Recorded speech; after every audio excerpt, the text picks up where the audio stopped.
Porque ele não se aumentando rendia, o preço, né? Ele, na verdade, ele queria que fosse ou do governo do estado ou da prefeitura, para que essa obra por inteira, né, fosse preservada. Era esse o desejo dele. E eu fico muito feliz com essa notícia da aquisição, porque é um patrimônio inestimável, né, para a história de Natal. A gente sempre teve muita dificuldade com a nossa memória, né? Eu fui coordenador do CEDOC, que é o Centro de Documentação Cultural da Fundação José Augusto, e vi que o que o próprio CEDOC tem de memória da cidade é pouco, entendeu? E o acervo que ele tinha de fotografias lá, né, era um acervo já muito gasto, né? As fotografias muito depreciadas, né?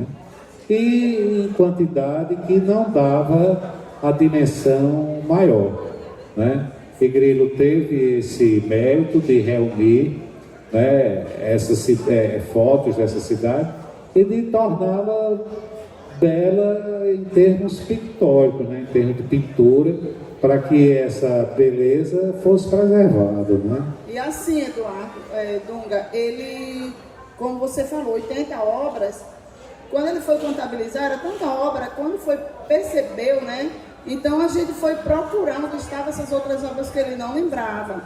Ao invés de procurar, a gente comprou material para que ele, né, pudesse pintar as obras que faltavam. Aí ele ficava. Ele queria que a gente colocasse as obras todas para ele olhar uma a uma. Mas onde? Na casa onde ele morava, que não cabia, não tinha como, não tinha espaço. E aí, ele assim, pintou, com a ajuda do filho, já no mês de dezembro. Eu tenho momentos que eu fiz ligação, ele estava pintando, e eu fiz print. Eu digo, rapaz, não acredito não. Ele lá pintando.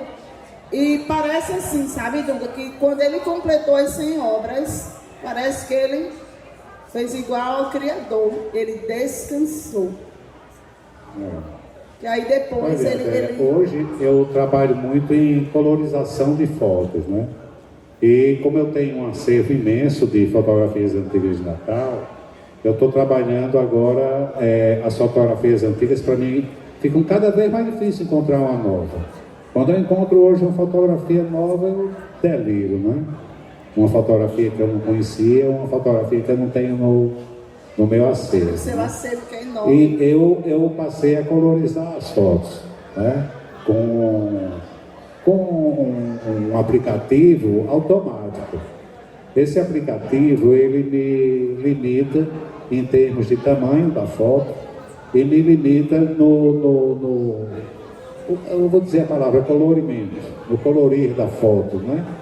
Ele não dá uma coisa perfeita, ele não dá uma coisa de boa qualidade. Então eu levo para o Photoshop, eu trabalho a foto, procuro melhorar, levo para um outro programa, dou uma dimensão maior na foto e trago. Mas eu não vejo um resultado melhor do que o trabalho de Grilo. Exatamente por isso, porque ele dá alma aos quadros que ele pinta, enquanto a fotografia, dificilmente você consegue isso. Eu sei que a fotografia também, muitas delas, lhe dão alma. Mas uma fotografia, por exemplo, de um edifício, de um prédio, de uma praça, dificilmente você atinge isso, não é? A riqueza de detalhes que ele conseguia, você consegue mais isso com o humano, né? Com fotografias de pessoas, né? Às vezes até de paisagens, mas paisagens que tenha uma certa poesia na sua formatação, né? Mas eu queria voltar para dizer o seguinte: o vestir de Grilo, né? Ele vem exatamente desse momento que ele sai do Armazém Potiguar, consegue essa pintura em Mossoró, volta e a partir dali ele passa a se trajar de paletó, gravata e chapéu, né? O chapéu para proteger do sol mesmo, né? Que o sol em Natal, naquela época, era muito mais rigoroso, assim, em termos de incidência, apesar de ser uma cidade bem mais ventilada, né, do que hoje. né? E outra coisa também, por exemplo, eu percebi na vida de Grilo, é que a mãe dele vendia pastel para ajudar no sustento da casa. E a mulher dele também trabalhava em casa fazendo coisas de forno, fogão, né? Para ajudar também no sustento, né? E que os meninos chegavam na casa do olho, que era a casa de Grilo, e gritavam de lá, né? Dona Dona, tem din-din.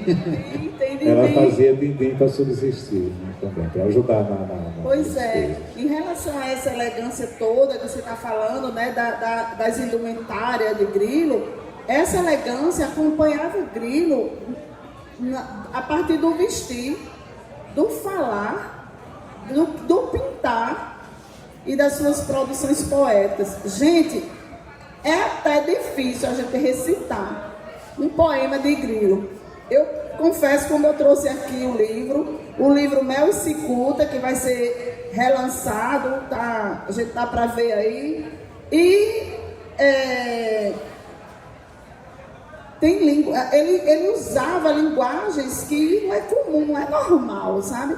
Ele tinha um prazer. Aquele menino trabalhoso que não conseguiu se adequar aos valores da sala de aula da escola, foi justamente aquela pessoa que se tornou um homem que poetas de renome, estudado, letrado, com a bexiga lixa, ia até a casa dele para aprender a fazer trova, para aprender a metrificar, para beber da sabedoria dele.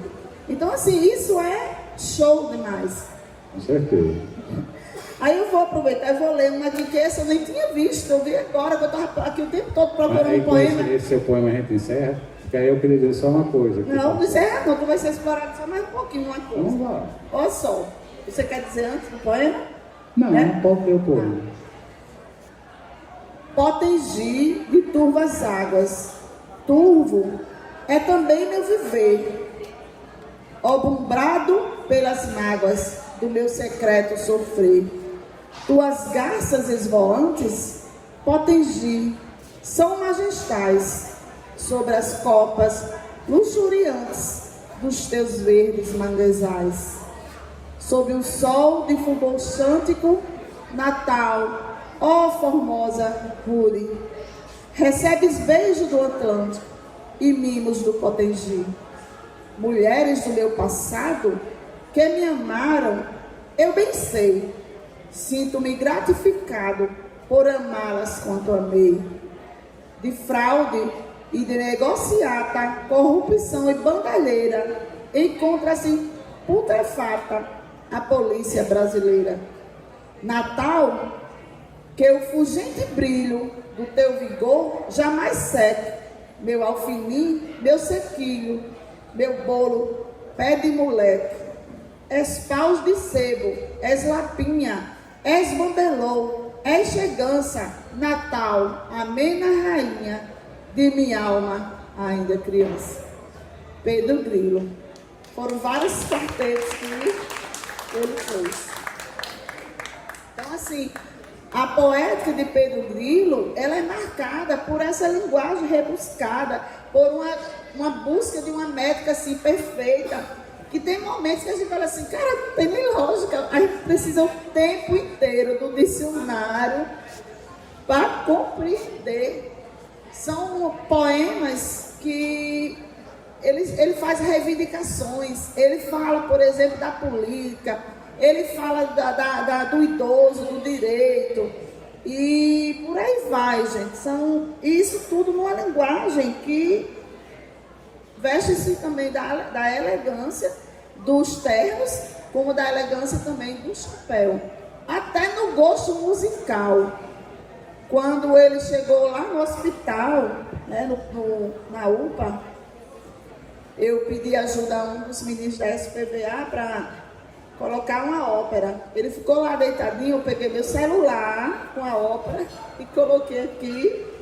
Foi como ele assim, foi relaxando, ficou ouvindo ópera. Chique, né? Muito. Tem uma passagem que ele me contou que eu achei muito interessante. Ele disse que cantavam um tango de 1910, muito antes de Carlos Gardel. É legal, né? Muito massa mesmo. Ele tem uma lenda, fala uma coisa interessante, depois vou puxar aqui uma. Essa, inclusive, Dunga, o álbum Trova Borratella, né, o livro que é de trovas, que os poetas aqui, boa parte, né, participou, eu estava fazendo, por isso que eu estava fazendo aquelas consultas todas, a nota de rodapé. E aí eu terminei que desisti, guardei para uma segunda edição, se houver, porque eu não consegui fazer isso em trovas, eu desisti porque eu queria que fosse já publicado. E uma das histórias que ele conta, eu não encontrei a fonte, muito interessante, é sobre aquela fonte lá, que ficava lá na praça Augusto Severo, que hoje ela está lá nos fundos da Pinacoteca. Ele no conta... Palácio da Cultura. Pinacoteca, né? Pinacoteca não. Pinacoteca é o acervo que está no Palácio da Cultura. Que é conhecido como Pinacoteca, mas é o Palácio da Cultura, tudo bem. Vamos aprender a dizer certo. Não é o Palácio da Cultura. Tá. A Pinacoteca, ela é integrada ao Palácio da Cultura. Certo, obrigada pela aula. Mas enfim, então, ele conta que estava bebendo numa mesa de bar, né? E aquela obra, aquela pintura tinha sido levada. E nem assim saberei de uma sereia, num doce sussurro, dos segredos profundos dos abismos do mar. Viva Fernandão, autor de Canção do Maracajá. Grande mestre. Então, aquela obra tinha desaparecido, ele estava na mesa de bar e em conversa ele descobriu, o cara chegou dizendo, sumiu, eu levei uma coisa muito interessante aqui de Natal. Ele disse, foi o quê? Aí ele descreveu, ele disse, tá onde? Anotou o endereço e correu, né, para pedir ajuda. E foi como aquela estátua foi recuperada, ele conta. Eu queria realmente achar a fonte de quando foi que aconteceu isso, o ano, porque tem momentos... Ele é tão rico de lendas e de histórias que tem momentos que ele diz, não, ele está criando. Mas ele repete sempre a mesma história que não tem como ser criação, gente. Era uma memória que ele explicava aquilo. Muita coisa da Natal antiga, não é? Do começo. Antiga porque é o seguinte, Natal ela começa praticamente com a inauguração da Praça Augusto Severo, em 1905. É quando Natal passa a ser cidade, não é? Porque, como eu estava dizendo, né? Antes eram dois núcleos populacionais, briguentos, que viviam separados pelo alagado, né? Que invadia hoje Praça Augusto Severo. Aí quando se faz a praça, é que Natal se torna uma cidade, realmente, de fato. Os períodos anteriores, é como o Cascudo diz, são períodos históricos ou dorminhocos. Porque realmente, como cidade, Natal não existia. Se você pegar, por exemplo, a igreja de Ceará-Mirim, ela era maior do que a igreja de Natal. Pegar a igreja de outros municípios, vocês vão ver que era maior do que Natal, Macaíba, né? Então, esse tamanho da igreja, ele mede um pouco também o tamanho da cidade, né? E Natal teve essa peculiaridade de ficar no limbo durante quase 300 anos, para nascer no começo do século XX. E nasce com uma força estonteante, né? De repente, essa cidade ela se multiplica em habitantes, vai crescendo, né? Explode com uma população que veio na Segunda Guerra, e a partir dos anos 70 começa a expansão para a Zona Norte, né? E Natal se torna uma grande cidade. Hoje é uma das grandes cidades do Brasil. Né? O que eu acho interessante também é que essa explosão, além de populacional, né, e histórica, e aí de repente chega de avião, tetel, e aí vem a explosão também poética, né, riqueza, que a gente quando vai fazendo, estudando, por exemplo, Jorge Fernandes, e aí quando a gente vai tentando localizar, né, nessa história, na história da construção e tudo, você assim viaja, porque foi um boom. Agora, olhe bem, eu acho que antes desses quadros, Grilo, ele era um pouco, ou muito desprezado enquanto artista plástico, né? Que, inclusive, esse título, esse nome que ele se deu, de Grilo Borratella, ele deve ter sido uma resposta alguma pessoa que o criticou, dizendo: isso é um pintor menor, é um borra-tela, é um... E ele aproveitou, do jeito que ele é. ele aproveitou para usar. Quando eu vi pela primeira vez, aquilo me fez mal, entendeu? Eu me senti mal quando eu vi Grilo borra-tela. Porra, Grilo borra-tela? Não pode, cara, chamar Grilo borra-tela. Cara que tem uma obra dessa, de tanta beleza, não é um borra-tela, não é um artista de expressão que foi um pouco não compreendido quando começou a mostrar esse tipo de trabalho, mas que de repente eu vou falar por mim que gosto muito do Beco da Lama, que fui presidente da SAMBA, Sociedade dos Amigos do Beco da Lama e adjacências, e numa época muito profícua para o Beco da Lama, que foram, né, começo dos anos 2000 até 2007, 2008, por aí. Né? Foi o ano que realmente a gente conseguiu que o centro histórico fosse tombado nacionalmente, né, como bem cultural de Natal, e passamos a receber Grilo com honras, e muitas honras. E ele foi, inclusive, e ele ficava muito gigante, feliz, né? Boneco gigante, né? Foi boneco. Grilo foi boneco, foi destaque da escola de samba. Grilo, ele foi reconhecido em vida, né? Outro grande artista que, por exemplo, o Beco da Lama deu reconhecimento, ficou muito feliz, mas que morreu logo depois, foi Arlindo Julião. Arlindo Julião era outro considerado um artista de menor importância para o Rio Grande do Norte. Aí eu, quando estava na presidência da SAMBA, na diretoria executiva, né, eu batalhei, naquela época o Carnaval de Natal tinha morrido. O Carnaval de Natal todinho era nas praias, né? E o bom carnaval mesmo, a partir da década de 80, 90, 2000, estava morto, praticamente morto, né? E a gente quis resgatar o Natal, o Carnaval de Natal a partir do Beco da Lama. Então tentamos algumas vezes, não conseguimos, até que eu consegui o apoio de Fernando Bezerril, que era secretário de Turismo, e Fernando nos garantiu: Dunga, pode anunciar o Réveillon do Beco da Lama, que a gente lhe dá o total apoio. Eu disse: eu posso convidar quem eu quero? Ele disse: pode convidar quem você desejar. Eu liguei na hora para Arlindo Julião. Arlindo ficou contentíssimo, maravilhado. Nós fizemos o Réveillon do Beco da Lama a partir das 10 horas até 6 horas da manhã. E Arlindo Julião foi a principal atração. E foi uma enchente de gente ali naquele Beco da Lama que você não imaginaria nunca que iria acontecer. Então, com o sucesso de Arlindo, o sucesso do Réveillon, nós conseguimos fazer o primeiro carnaval do centro histórico e o Beco da Lama entrou em evidência. Nós já tínhamos outras festas como o Prato do Mundo, que era o festival gastronômico do Beco da Lama, que foi o primeiro festival gastronômico do Rio Grande do Norte. Fomos nós que fizemos no Beco da Lama. E passamos a receber Grilo com muita galhardia. E eu sei que ele morreu feliz com isso, sabe?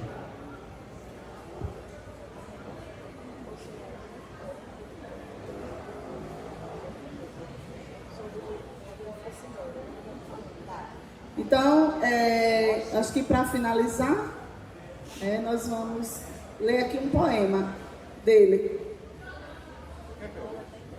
Você é bom de olho? Você quer ler? Eu tô aqui pra... Não, você fica batendo. Pois é, porque tá no livro, eu não tô conseguindo achar a página. Sabe? É 13, grande. Grande colecionador da arte do Esse é o Grande número Norte. 14, que é aí. Quando num dia for putrefação, terá a terra o meu ser sanioso, e para o céu arcano subirão corpúsculos do meu ser gasoso. Flutuarão buscando o nebuloso negror do báratro indescritível, plúbio, recôndito e misterioso, do reino insondável do invisível. De onde vim, não sei, nem para onde eu vou. Só sei que, igual às carnais materiais, meu ser será pasto para as bactérias. e os seus gases em evoluções, nas tênebras etéreas, flutuarão, e no atro abismo pulverizar-se-ão. Pedro Grilo Neto.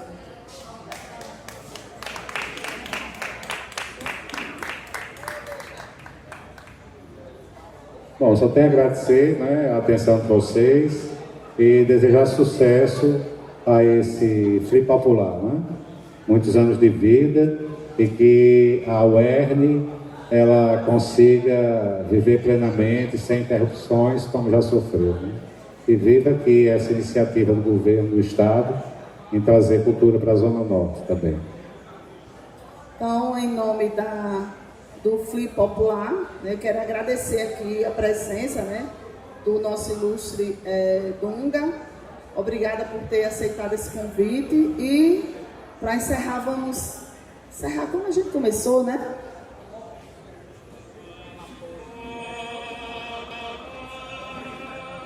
Música de Grilo, música que Grilo cantava, né?